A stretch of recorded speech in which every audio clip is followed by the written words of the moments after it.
کیا امریکہ، اسرائیل اور ایران کی جنگ عالمی جنگ یا ورلڈ وار 3 میں تبدیل ہو سکتی ہے؟ اس کے بارے میں خدشات بہت پہلے ظاہر کیے جا رہے تھے۔ ابھی تو یہ ایک ریجنل جنگ ہے جس میں امریکہ اور اسرائیل نے ایران کے اوپر حملہ کیا، ایران کے الائز کے اوپر لبنان میں اور عراق میں حملہ کیا، اور ایران نے امریکن الائز جو ریجن میں چاہے سعودی عرب ہو، قطر ہو، UAE ہو، بحرین ہو، کویت ہو، ان سب کے اوپر مستقل حملہ کیا ہے۔ ابھی خدشہ بڑھتا جا رہا ہے کہ یہ جنگ جو ہے ایک تیسری عالمی جنگ میں تبدیل ہو سکتی ہے۔ تو آج ہم اس کے بارے میں تفصیل سے بات کرنے جا رہے ہیں۔ اس سے پہلے کہ ہم آگے بڑھیں، میں آپ سے ریکویسٹ کروں گا کہ آپ ہمارے چینل کو سبسکرائب کریں اور بیل آئیکن پر کلک کریں۔ اس وقت جب امریکہ اور ایران کے درمیان نیوکلیئر فیسلٹیز کے بارے میں انڈائریکٹ ٹاکس چل رہی تھیں، اسی دوران 28 فروری کو امریکہ اور اسرائیل نے ایران کے خلاف ایک فوجی آپریشن، ملٹری آپریشن شروع کیا جس کا کوڈ نام ایپک فیوری رکھا گیا۔ آپریشن کے پہلے مرحلے میں ایران کی قیادت یا لیڈرشپ کے اہم افراد، ان کی ایئر ڈیفنس سسٹم، انٹیلیجنس مراکز یا کمیونیکیشن انٹیلیجنس سینٹرز، میزائل اڈے، اسلامک ریولیوشنری گارڈ کور اور بحریہ کو یا نیوی کو نشانہ بنایا گیا۔ جن لیڈرز کی ہلاکت کی خبر دی گئی ان میں ایران کے سپریم لیڈر آیت اللہ علی خامنئی، ایرانی defence minister, chief of staff اور IRGC کے کمانڈر شامل تھے۔ امریکن پریزیڈنٹ ڈونلڈ ٹرمپ نے اعلان کیا کہ بڑے پیمانے کی فوجی کارروائی شروع ہونے کے بعد سے ان کے اٹیکس میں 48 اہم شخصیات ہلاک ہو چکی ہیں۔ ان حملوں کے بعد تہران نے جوابی کارروائی یا ریٹیلیشن کرتے ہوئے پورے ویسٹ ایشیا میں حملے شروع کر دیے اور جنگ تیزی سے ریجنل کانفلکٹ میں تبدیل ہو گئی۔ ایرانی فوج نے بیلسٹک میزائل، ہائپرسونک میزائل اور ڈرونز استعمال کرتے ہوئے اسرائیل اور امریکہ کے فوجی اڈوں کو نشانہ بنایا۔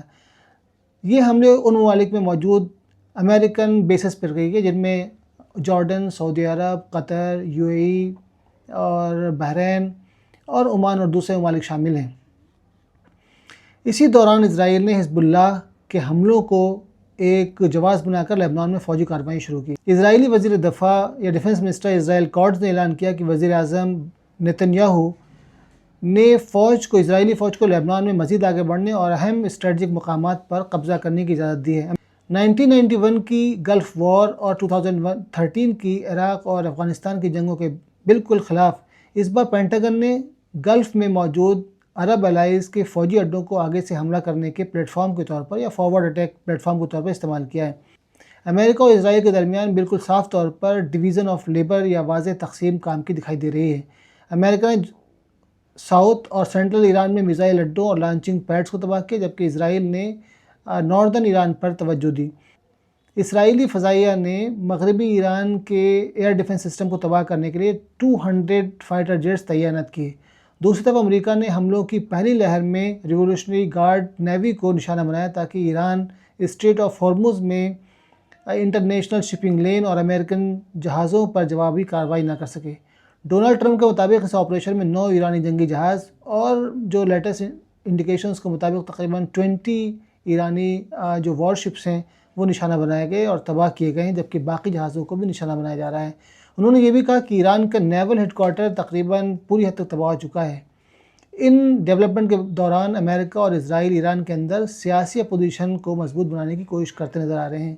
ان کا مقصد فوجی دباؤ کے ذریعے ماس اپرائزنگ کی فضا پیدا کرنا اور فائنلی ریجم چینج یعنی حکومت کی تبدیل لانا ہے۔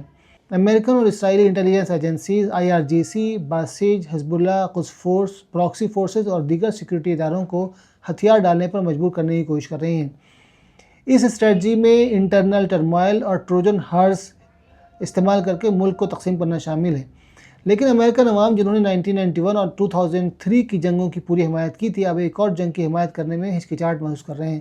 فروری 2026 کے سروے کے مطابق 21% امریکن ایران پر حملوں کے حامی تھے، 49 نے انہیں یوز لیس اور مہنگا قرار دیا اور 30% فیصلہ نہیں کر سکے۔ اس کے باوجود ڈونلڈ ٹرمپ کو لگتا ہے کہ ایران پر حملہ سیاسی کامیابی ثابت ہو سکتا ہے یا کم از کم ایپسٹین فائل سے توجہ ہٹا سکتا ہے۔ امریکی رکن کانگریس ٹیڈ لیو نے دعویٰ کیا ہے کہ ایپسٹین فائلز میں ٹرمپ کے بارے میں معلومات موجود ہیں اور انہوں نے عوام کی توجہ ہٹانے کے لیے جنگ شروع کی ہے۔ یہ صورتحال فیوچر میں ایک نئے ویتنام سنڈروم کی طرف بھی اشارہ کر سکتی ہے۔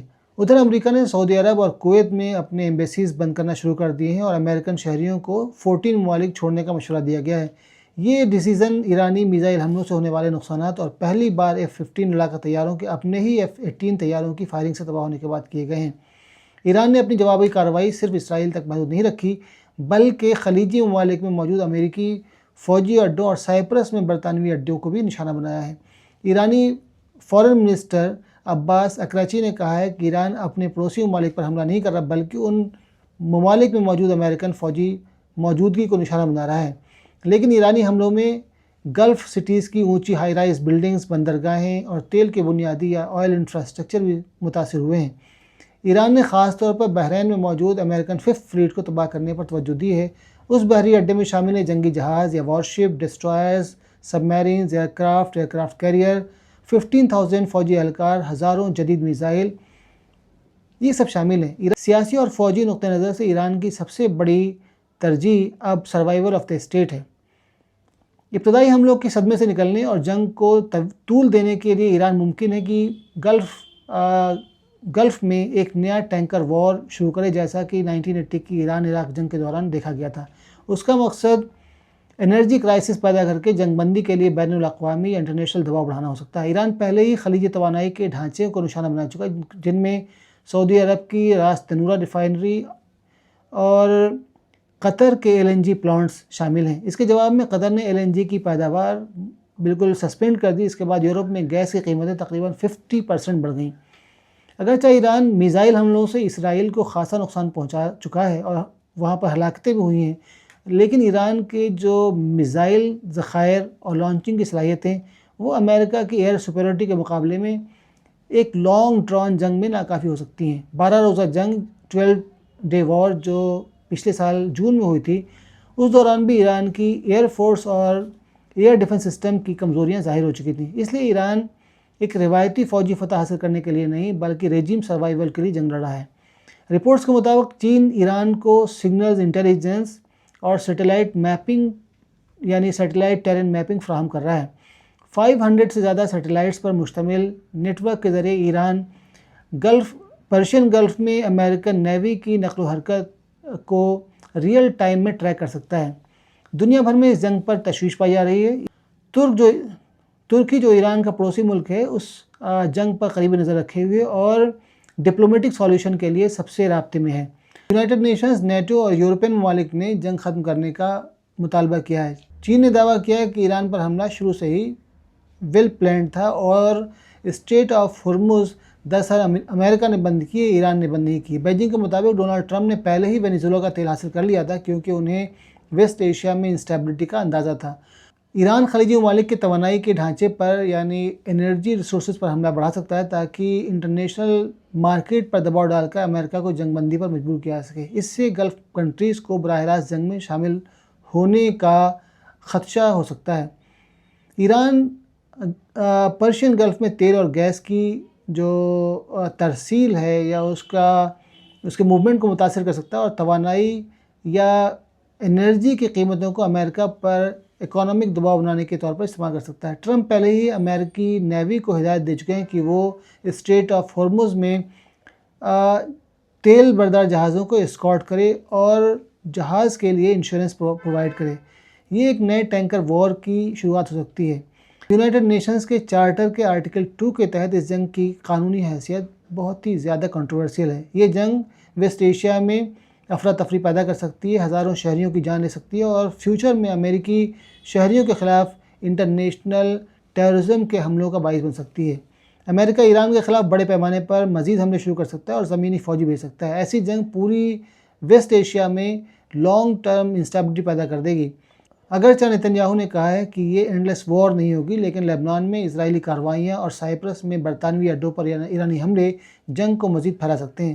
آخر میں سوال اب بھی باقی ہے، کیا یہ جنگ صرف ایک لمیٹڈ ریجنل کانفلکٹ رہے گی یا تھرڈ ورلڈ وار میں چینج ہو جائے گی؟